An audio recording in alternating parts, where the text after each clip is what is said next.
যে আল্লাহর রহমতে আমাদের এবারে বড় ফসলটা আমাদের আশাতিরিক্ত ভালো হয়েছে, এবং সেখানে আমাদের প্রধান ভয়টা থাকে হাওর এলাকাতে যদি অগ্রিম ফ্ল্যাশ ফ্লাড যেটা হয় তাহলে কিন্তু আমার প্রায় 30 লক্ষ টনের মতো চাল চলে যায় হাওর অঞ্চলে। যে মোট হাওরের যে জেলাগুলি আছে বৃহত্তর সিলেট প্লাস কিশোরগঞ্জ, নেত্রকোনা, 6-7টা প্লাস এখানে ব্রাহ্মণবাড়িয়া জেলা 2-3টা উপজেলা, এই 7টা জেলা হয়।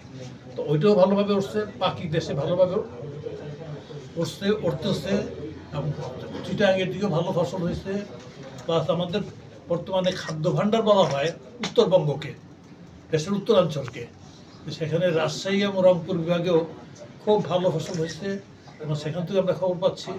আমরা এই খাদ্য সংগ্রহ অভিযান অন্যবারের চেয়ে গতবারে 13 লাখ টন আমাদের প্রকিউরমেন্ট হয়েছিল বড়োতে, এবার আমরা টার্গেট করেছি 14 লাখ টন।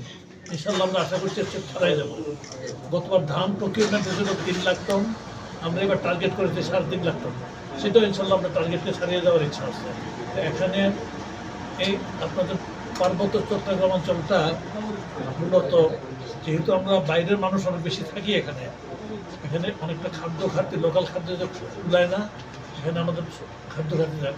তো এগুলির জন্য আমাদের গুদামে পর্যাপ্ত খাদ্যশস্য আছে, বরং গুদামে মজুত করা মানে স্থানের কিছুটা বর্তমানে সংকটও আছে। সেই সংকটটা মোকাবেলা করার জন্য বিভিন্ন ধরনের ব্যবস্থা নেওয়া হচ্ছে।